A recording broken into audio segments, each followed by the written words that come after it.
VC की नियुक्ति से हुण राज्यपाल भी आर पार के मूड के मीडिया के सामने खोली कानून की किताब। क्या सरकार नहीं कर रही नियमों की पालना, नहीं हटाया वीसी तो लवांगा कानूनी सलाह। चिट्ठी दे विच वीसी गौसल के धर्म के जिक्र से राज्यपाल का सख्त एतराज। क्या इसनूं धार्मिक रंगत देण दी कीसी लोड़ ना लगाए जाण, बिना वजह इल्जाम। कर्मचारियों को पंजाब सरकार का वड्डा तोहफा, ओल्ड पेंशन स्कीम मुड़ की बहाल। खजाना मंत्री बोले कर्मचारियों को ओपीएस दे विच आउण लई देवांगे ऑप्शन। पंजाब के सरकारी मुलाजमां के महंगाई भत्ते दे विच भी 6% के इजाफे का ऐलान। मुख्यमंत्री बोले सारे कर्मचारियों को दिवाली की बधाई, जो कहा वो करके विखा रहे। न्यूज़ 18 ते सुंदर श्याम अरोड़ा रिश्वत कांड का अहम किरदार। क्या अरोड़ा नूं दित्ती सी सिर्फ अपनी गड्डी, पैसे के बारे नहीं है कोई जानकारी। अकाली दल के वलों जगमीत बराड़ ते एक्शन की तैयारी। जगमीत बराड़ नूं भेजिया नोटिस, पार्टी के खिलाफ बयानबाजी ते 1 हफ्ते के अंदर मंगिया जवाब। गैंगस्टर दीपक टीनू के परिवार ने भवानी पुलिस से लगाए गंभीर इल्जाम। क्या टीनू के नाल नहीं हुंदी गल, पर लगातार किया जा रहा परेशान, तो पुलिस ने इल्जामां नूं सिरे तो खारिज किया। जलंधर दे विच बदमाशों के हौसले बुलंद, सड़क जारी लड़की तो खोया मोबाइल, सीसीटीवी कैद। पूरी घटना राजपुरा दे विच नहर च डिग्गी कार, शख्स की मौत, गोताखोरां की मदद दे नाल लाश कड्ढी बाहर। बंदी सिखा की रिहाई नूं लैके मंग तेज। अकाल तख्त साहिब के हैड ग्रंथी की अगवाई दे विच अमृतसर दे विच कीता गया कैंडल मार्च। क्या बंदी छोड़ दिवस के मौके सजा पूरी कर चुके सिख बंदी रिहा होण।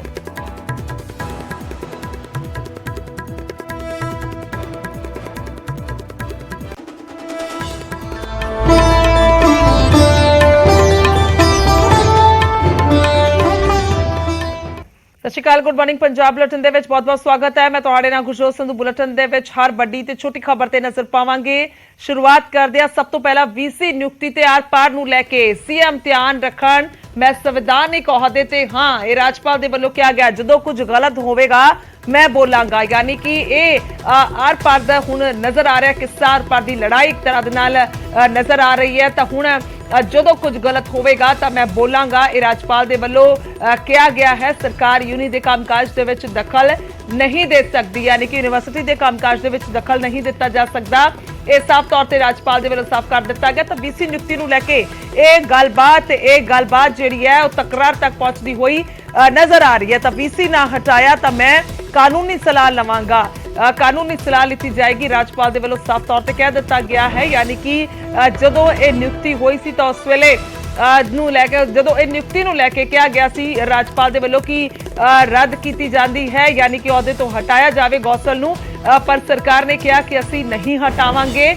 और जे वो संविधानिक अहुदे ने तो असीं भी चुनी हुई लोगों की सरकार हाँ, तो सानू कामकाज करन दिता जावे, दखल अंदाजी ना की जावे। पर हुण राज्यपाल साफ करते हुए नजर आए ने कि जिथे कुछ गलत होएगा तो मैं बोलांगा।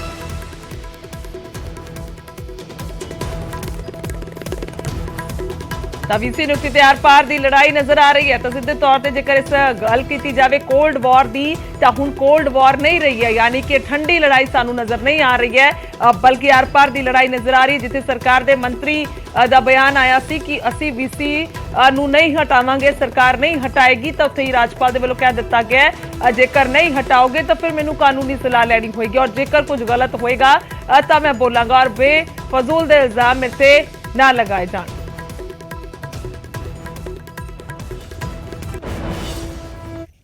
यूनिवर्सिटी की गाइड करना, यूनिवर्सिटी का सब काम करना ये चांसलर का काम होता है।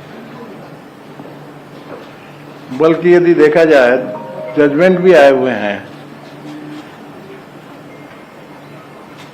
वो जजमेंट के हिसाब से तो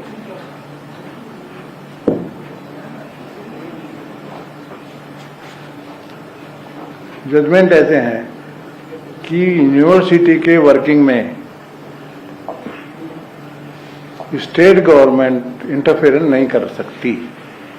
मैं तो पंजाब में आया हूं ना, मैं तो सब गुरुद्वारे में गया हूं, माथा टेकने गया हूं, गुरु नानक देव जी का नाम करता हूं। मैं तो आई एम मेरी हर चीज में मैं तो कह रहा हूं एक नए मेरे को एक्सपीरियंस मिल रहा है। सिखों जैसे बहादुर कोई नहीं है, इतना बड़ा त्याग और इतना सफर किया है पंजाब ने, इसमें कहां सवाल है जात और पात का। ये बोलना कि हमने इसको सेलेक्ट किया, यहां व्यक्ति का कहां सवाल आया? क्यों हमको बिना मतलब कुछ भी बोलना? हम तो नहीं बोलते हैं, हमने तो 1 साल में कुछ भी नहीं बोला है। हम तो सीएम साहब की तारीफ ही करते हैं हमेशा। एक भी वर्ड हमने बोला क्या बताइए? 1 साल के एक भी किसी के बारे में कुछ भी हमने बोला? पर ड्यूटी तो मैं करूंगा कम वक्त में। सीएम साहब नहीं मानते आपकी बात? मैं कुछ भी नहीं बोल सकता। मैंने आपको पहले जवाब आज जो पूछा था कि क्या होगा, तो मैंने कहा लीगल ओपिनियन लूंगा मैं। ਤਾਂ तमाम कानूनी नुक्तिਆਂ ਦੇ ਬਾਵਜੂਦ ਵੀ ਆਮ ਆਦਮੀ ਪਾਰਟੀ ਦਾ ਕਹਿਣਾ ਹੈ ਕਿ ਵੀਸੀ ਦੀ ਨਿਯੁਕਤੀ ਦੇ ਵਿੱਚ ਰਾਜਪਾਲ ਦੀ ਕੋਈ ਭੂਮਿਕਾ ਨਹੀਂ ਹੈ। ਯੂਨੀਵਰਸਿਟੀ ਜਿਹੜੀ ਆ ਉਹ Haryana and Punjab agriculture act 1970 ਜਿਹੜਾ ਕਿ ਦੇਸ਼ ਦੀ ਪਾਰਲੀਮੈਂਟ ਚੋਂ ਪਾਸ ਹੋਇਆ ਐਕਟ ਹੈ, ਉਹਦੇ ਆਧਾਰ ਤੇ ਬੋਰਡ ਆਫ ਮੈਨੇਜਮੈਂਟ ਕਰਨਾ ਜਿਹੜੀ ਕਿ ਖੁਦ ਮੁਖਤਿਆਰ ਬੋਡੀ ਆ, ਆਟੋਨੋਮਸ ਬੋਡੀ ਜਿਹੜੀ ਕੀਤੀ ਹੈ। ਹਾਂ, ਜਿੱਥੇ ਬੋਰਡ ਆਫ ਮੈਨੇਜਮੈਂਟ 'ਚ ਕੋਈ ਕਨਫਲਿਕਟ ਹੋਵੇ, ਸਹਿਮਤੀ ਨਾ ਬਣੇ, ਤਾਂ ਡੈਫੀਨਿਟਲੀ ਚਾਂਸਲਰ ਉੱਤੇ ਇੰਟਰਫੇਅਰ ਕਰ ਸਕਦਾ ਹੈ। ਸੋ ਸਾਡੀ ਤੁਹਾਨੂੰ ਬੇਨਤੀ ਆ ਕਿ ਪੰਜਾਬ ਐਗਰੀਕਲਚਰ ਯੂਨੀਵਰਸਿਟੀ ਦੀ ਖੁਦਮੁਖਤਿਆਰੀ, ਉਹਦੀ ਆਟੋਨਮੀ ਨੂੰ ਬਰਕਰਾਰ ਰੱਖਣ ਵਾਸਤੇ ਕਾਈਂਡਲੀ ਤੁਸੀਂ ਆਪਣੇ ਇਸ ਆਫਿਸ ਦਾ ਮਿਸਯੂਜ਼ ਨਾ ਕਰੋ। ਹੁਣ ਸਾਨੂੰ ਇਹ ਸਮਝ ਨਹੀਂ ਆ ਰਿਹਾ ਕਿ ਤੁਸੀਂ ਲੀਗਲ ਐਡਵਾਈਸ ਲੈਂਦੇ ਹੋ ਕਿ ਪੋਲੀਟੀਕਲ ਐਡਵਾਈਸ ਲੈਂਦੇ ਹੋ। ਤਾਂ ਪੰਜਾਬ ਸਰਕਾਰ ਤੇ ਗਵਰਨਰ ਦੇ ਵਿਚਾਲੇ ਤਲਖੀ ਬਰਕਰਾਰ ਹੈ। ਮੰਤਰੀਆਂ ਤੋਂ ਬਾਅਦ ਹੁਣ ਆਪ ਦੇ ਵਿਧਾਇਕ ਵੀ ਇਸ ਸ਼ਬਦੀ ਜੰਗ ਦੇ ਵਿੱਚ ਕੁੱਦ ਪਏ ਨੇ। ਨਾਭਾ ਤੋਂ ਵਿਧਾਇਕ ਦੇਵਾਨ ਗਵਰਨਰ ਤੇ ਨਿਸ਼ਾਨੇ ਸਾਧੇ ਆਪਣੀ ਮਰਿਆਦਾ ਹੀ ਭੁੱਲ ਬੈਠੇ। ਨਹੀਂ, ਗਵਰਨਰ ਸਾਹਿਬ ਵਹਿਮ ਕੱਢ ਲੈਣ, ਨਾਭੇ ਤੋਂ ਲੜਦਾ ਇਲੈਕਸ਼ਨ, ਵਹਿਮ ਕੱਢ ਦਿਆਂਗੇ, ਕੋਈ ਗੱਲ ਨਹੀਂ। ਵਿਵਾਦਾਂ 'ਚ ਵਿਵਾਦਿਤ ਬਿਆਨ, ਆਖਿਰ ਕਿਸ ਹੱਦ ਤੱਕ? ਬਿਆਨਬਾਜ਼ੀ ਕਰਦੇ ਸਮੇਂ ਮਰਿਆਦਾ ਭੁੱਲੇ ਵਿਧਾਇਕ ਸਾਹਿਬ ਕਿ ਵਿਧਾਇਕ ਸਾਹਿਬ ਨੂੰ ਨਹੀਂ ਹੈ ਗਵਰਨਰ ਦੇ ਅਹੁਦੇ ਦੀ ਸਮਝ? ਜੀ ਹਾਂ, ਇਹ ਸਵਾਲ ਨੇ ਵਿਧਾਇਕ ਸਾਹਿਬ ਦੇ ਬਿਆਨ ਤੋਂ ਬਾਅਦ ਜੋ ਪਹੁੰਚੇ ਤਾਂ ਨਾਭਾ ਦੇ ਪੰਜਾਬ ਪਬਲਿਕ ਸਕੂਲ ਦੇ ਸਮਾਗਮ ਦੇ ਵਿੱਚ ਸੀ, ਜਿੱਥੇ ਰਾਜਪਾਲ ਵੀ ਪਹੁੰਚੇ ਹੋਏ ਸਨ। ਪਰ ਰਾਜਪਾਲ ਦੇ ਆਉਣ ਤੋਂ ਪਹਿਲਾਂ ਹੀ ਵਿਧਾਇਕ ਦੇਵਮਾਨ ਰਾਜਪਾਲ ਦੇ ਸਾਰੇ ਵਹਿਮ ਕੱਢਣ ਦੀ ਗੱਲ ਕਹਿ ਗਏ। ਦੇਵਮਾਨ ਦੇ ਬੋਲ ਇੱਥੇ ਨਹੀਂ ਰੁਕੇ। ਮਰਿਆਦਾ ਨੂੰ ਭੁੱਲੇ ਦੇਵਮਾਨ ਨੇ ਗਵਰਨਰ ਨੂੰ ਨਾਭਾ ਤੋਂ ਚੋਣ ਲੜਨ ਦਾ ਚੈਲੰਜ ਵੀ ਕਰ ਦਿੱਤਾ। ਨਹੀਂ, ਗਵਰਨਰ ਸਾਹਿਬ ਵਹਿਮ ਕੱਢ ਲੈਣ, ਨਾਭੇ ਤੋਂ ਲੜਦਾ ਇਲੈਕਸ਼ਨ, ਵਹਿਮ ਕੱਢ ਦਿਆਂਗੇ, ਕੋਈ ਗੱਲ ਨਹੀਂ। ਡਿਊਟੀ ਤਾਂ ਨਿਭਾਉਣੀ ਆ। ਹੁਣ ਜਿਹੜਾ ਪਿੱਛੋਂ ਆਰਡਰ ਆਉਂਦਾ ਜੀ ਉਹ ਤਾਂ ਹੁਣ ਕਰਨਾ ਹੀ ਆ। ਹੁਣ ਫਿਰ ਇੰਟਰਫੇਰੈਂਸ ਫਿਰ ਬੁਲਾਇਆ ਉਹਨਾਂ ਨੂੰ, ਉਹਨਾਂ ਨੇ ਬੇਸ਼ੱਕ ਥੋੜਾ ਸਮਾਂ ਰਹਿ ਗਿਆ ਉਹਨਾਂ ਦਾ, ਪਰ ਫਿਰ ਵੀ ਹੁੰਦਾ ਹੀ ਹੈ ਜੀ, ਕਿਉਂਕਿ ਇਹ ਪੋਲੀਟੀਕਲ ਪੋਸਟ ਹੈ। ਗਵਰਨਰ ਜਿਨ੍ਹਾਂ ਕੋਲੇ ਨਹੀਂ ਕੁਝ ਹੁੰਦਾ ਤਾਂ ਫਿਰ ਗਵਰਨਰ ਲਾ ਦਿੰਦੇ ਆ। ਤੇ ਆਪਣੇ ਸ਼ਬਦਾਂ ਦੇ ਵਿੱਚ ਗਵਰਨਰ ਲਗਾਉਣ ਦੀ ਪਰਿਭਾਸ਼ਾ ਵੀ ਦੱਸੀ। ਇਹ ਗਵਰਨਰ ਸਾਹਿਬ ਰਿਸਪੈਕਟਡ ਨੇ, ਅਸੀਂ ਰਿਸਪੈਕਟ ਕਰਦੇ ਹਾਂ, ਪਰ ਜਿਹੜੀ ਟਿੱਪਣੀ ਕਿਸੇ ਤੇ ਵੀ ਕਰਨੀ ਉਹ ਮਤਲਬ ਆਪਣਾ ਜਿਹੜਾ ਸੰਵਿਧਾਨਕ ਹੈ ਰਿਸਪੈਕਟ ਕਰਦੇ ਹਾਂ। ਅਸੀਂ ਐਜ਼ ਏ ਗਵਰਨਰ ਉਹਨਾਂ ਦੀ ਰਿਸਪੈਕਟ ਕਰਦੇ ਹਾਂ, ਪਰ ਜਿੱਥੇ ਚੁਣੀ ਹੋਈ ਸਰਕਾਰ ਲਈ ਕੋਈ ਚੈਲੰਜ ਆ ਜਾਂ ਕੀ ਆ, ਉਹ ਗਲਤ ਗੱਲ ਹੈ ਜੀ। ਉਧਰ ਬੀਜੇਪੀ ਨੂੰ ਵਿਧਾਇਕ ਦੇਵਮਾਨ ਦੀ ਸ਼ਬਦਾਵਲੀ ਰਾਸ ਨਹੀਂ ਆਈ। ਇੱਥੋਂ ਤੱਕ ਕਹਿ ਦਿੱਤਾ ਗਿਆ ਕਿ ਕਾਬਲੀਅਤ ਤੇ ਸਵਾਲ ਖੜੇ ਕਰਦਿਆਂ ਵਿਧਾਨ ਸਭਾ 'ਚ ਨਾ ਬੈਠਣ ਯੋਗ ਦੱਸਿਆ ਗਿਆ। ਸੰਵਿਧਾਨਕ ਪਦਾਂ ਦਾ ਇਹ ਇੱਕ ਤਰ੍ਹਾਂ ਦੇ ਕਨਸਟੀਟਿਊਸ਼ਨਲ ਇੰਸਟੀਟਿਊਸ਼ਨ ਨੇ, ਸੰਵਿਧਾਨਕ ਇੰਸਟੀਟਿਊਸ਼ਨ ਨੇ ਇਹ। ਗਵਰਨਰ ਹੋਏ, ਪ੍ਰੈਜ਼ੀਡੈਂਟ ਆਫ ਇੰਡੀਆ ਹੋਏ, ਬਾਕੀ ਸਾਰੇ ਇਹ ਜਿਹੜੀ ਭਾਸ਼ਾ ਬੋਲ ਰਹੇ ਆ, ਇਹ ਭਾਸ਼ਾ ਗੈਰ ਮਰਿਆਦਤ ਆ। ਇਹ ਇੱਕ ਤਰ੍ਹਾਂ ਨਾਲ ਗੈਰ ਲੋਕਤਾਂਤਰਿਕ ਵਿਵਹਾਰ ਕਰਦੇ ਆ, ਲੋਕਤੰਤਰ ਦੀ ਮਰਿਆਦਾ ਭੁੱਲ ਜਾਂਦੇ ਆ, ਔਰ ਇਹ ਇਸ ਕਾਬਲ ਨਹੀਂ ਹੈ ਕਿ ਵਿਧਾਨ ਸਭਾ ਜਾ ਸਕਣ। ਇੱਕ ਪਾਸੇ ਸੀਐਮ ਤੇ ਗਵਰਨਰ ਇੱਕ ਦੂਜੇ ਨੂੰ ਕਾਨੂੰਨ ਦੀ ਕਿਤਾਬ ਪੜ੍ਹਾ ਰਹੇ ਨੇ, ਪਰ ਵਿਧਾਇਕ ਸਾਹਿਬ ਤਾਂ ਮਰਿਆਦਾ ਤੋਂ ਬਾਹਰ ਆ ਕੇ ਗਵਰਨਰ ਨੂੰ ਹੀ ਚੈਲੰਜ ਤੇ ਉਹਨਾਂ ਦੇ ਕੰਮ ਕਰਨ ਦੇ ਤਰੀਕੇ ਤੇ ਸਵਾਲ ਖੜੇ ਕਰਦੇ ਨਜ਼ਰ ਆਏ। ਨਾਭਾ ਤੋਂ ਭੁਪਿੰਦਰ ਸਿੰਘ, ਨਿਊਜ਼ 18 ਪੰਜਾਬ। ਉਧਰ ਨਿਊਜ਼ 18 ਤੇ ਅਰੋੜਾ ਰਿਸ਼ਵਤ ਕਾਂਡ ਦਾ ਅਹਿਮ ਕਿਰਦਾਰ ਸਾਹਮਣੇ ਆਇਆ। ਪਹਿਲੀ ਵਾਰ ਕੈਮਰੇ ਤੇ ਰਿਸ਼ਵਤ ਕਾਂਡ ਦੀ ਅਹਿਮ ਕੜੀ ਸੁਣਨ ਨੂੰ ਮਿਲ ਰਹੀ ਹੈ ਔਰ ਨਿਊਜ਼ 18 ਤੇ ਰਿਸ਼ਵਤ ਕਾਂਡ ਦੇ ਨਾਲ ਜੁੜੀ ਕਾਰ ਦਾ ਮਾਲਕ ਪੁੱਛਗਿੱਛ ਦੇ ਦੌਰਾਨ ਸਾਹਮਣੇ ਆਇਆ। ਦੱਸੇ ਕਿ ਨਾਮੀ ਬਿਲਡਰ ਵਿਜੀਲੈਂਸ ਨੇ ਬਿਲਡਰ ਦੀਪਕ ਗਰਗ ਨੂੰ ਜਾਂਚ ਦੇ ਵਿੱਚ ਸ਼ਾਮਿਲ ਕੀਤਾ ਔਰ ਬਿਲਡਰ ਦੀ ਗੱਡੀ ਲੈ ਕੇ ਦੱਸਦੇ ਕਿ ਆਈਜੀ ਦੇ ਘਰ ਗਏ ਸਨ ਸੁੰਦਰ ਸ਼ਾਮ ਅਰੋੜਾ ਔਰ 50 ਲੱਖ ਦੀ ਰਿਸ਼ਵਤ ਲੈ ਕੇ ਆਈਜੀ ਦੇ ਕੋਲ ਗਏ ਸਨ ਸੁੰਦਰ ਸ਼ਾਮ ਅਰੋੜਾ। ਤਾਂ ਨਿਊਜ਼ 18 ਤੇ ਰਿਸ਼ਵਤ ਕਾਂਡ ਦਾ ਅਹਿਮ ਕਿਰਦਾਰ ਸਾਹਮਣੇ ਆਇਆ ਹੈ ਔਰ ਗੱਲਬਾਤ ਦੇ ਵਿੱਚ ਉਹਨਾਂ ਨੇ ਬਿਆਨ ਕੀਤਾ ਹੈ ਆਪਣਾ ਪੱਖ ਕਿ ਜੇਕਰ ਗੱਡੀ ਸੀ ਤਾਂ ਪੈਸੇ ਹੈ ਉਹਨਾਂ ਦੇ ਨਹੀਂ ਜਾਂ ਫਿਰ ਕਿਸੇ ਹੋਰ ਦੇ ਨੇ ਜਾਂ ਫਿਰ ਉਹਨਾਂ ਦੇ ਬਾਰੇ ਉਹਨਾਂ ਨੂੰ ਕੀ ਕੁਝ ਪਤਾ। ਤਾਂ ਨਿਊਜ਼ 18 ਤੇ ਗੱਲਬਾਤ ਕੀਤੀ ਹੈ ਔਰ ਗੱਲਬਾਤ ਦੇ ਦੌਰਾਨ ਇਹ ਪਹਿਲੀ ਵਾਰ ਖੁਲਾਸਾ ਹੋਇਆ।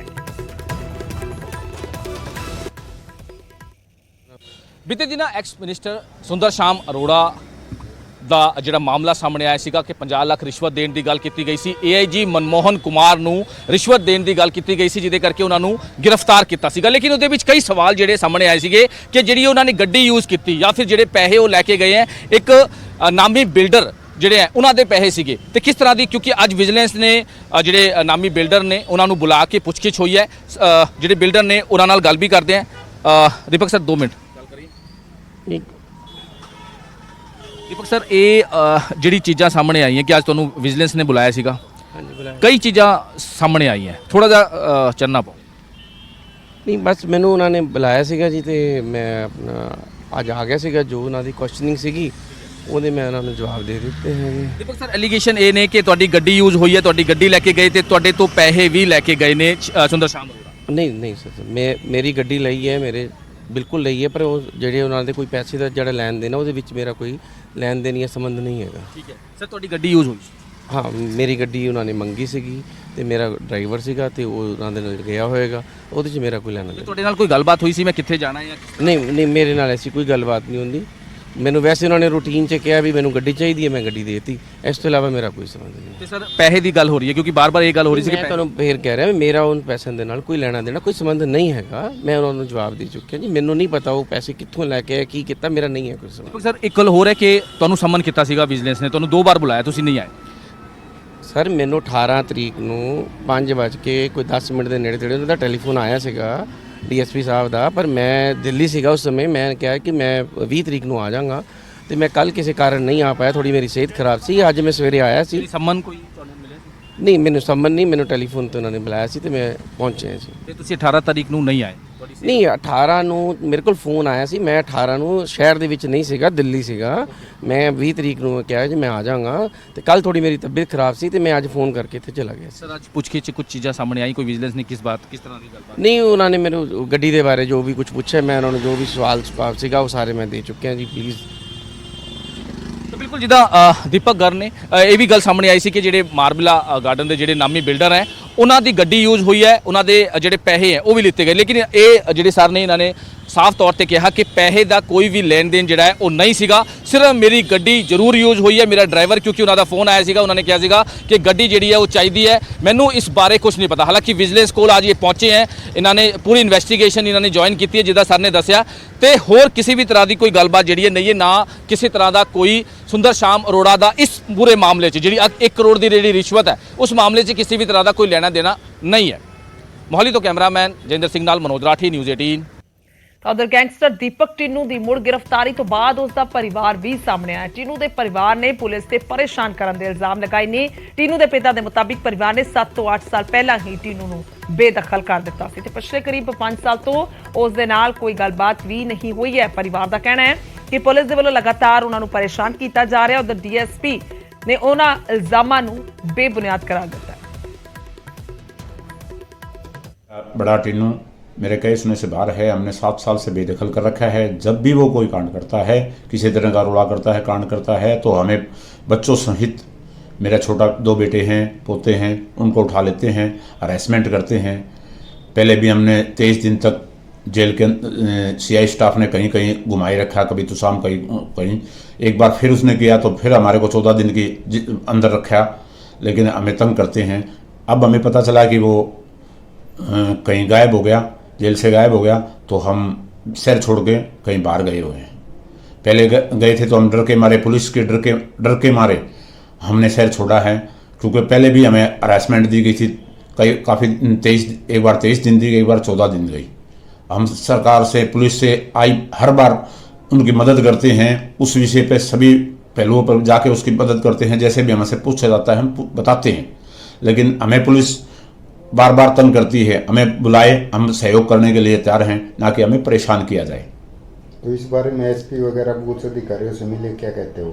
हम पहले मिले थे, अब मिले नहीं। अब तो हम डर के मारे, पहले भी हम SP से भी मिले थे, फिर भी हमें 23 दिन की हरासमेंट दी थी, लेकिन अब हम मिले नहीं, क्यों? हम डर के मारे कभी हमें गिरफ्तार ना कर ले। हम पुलिस से डर के मारे पीछे का हमने हाल देख रखा है, इसलिए हम घर से गायब। ये सरासर आरोप गलत है, बिल्कुल भी हराश नहीं करते। वो अभी रिसेंटली वो पंजाब कस्टडी से भाग गया था, तो उस संबंध में ज़रूर पूछताछ करने के लिए आए होंगे। तो ये नहीं है भी उनको हरास कर रहे हैं, ये बिल्कुल सरासर आरोप गलत, बेबुनियादी और आधारहीन आरोप हैं। इस किस्म की कोई बात नहीं है। पुलिस, भिवानी पुलिस और बल्कि विशेषकर हरियाणा पुलिस सभी सुप्रीम कोर्ट के गिरफ्तारी के संबंध में जारी किए गए आदेशों का पालना जो है सुनिश्चित करती है।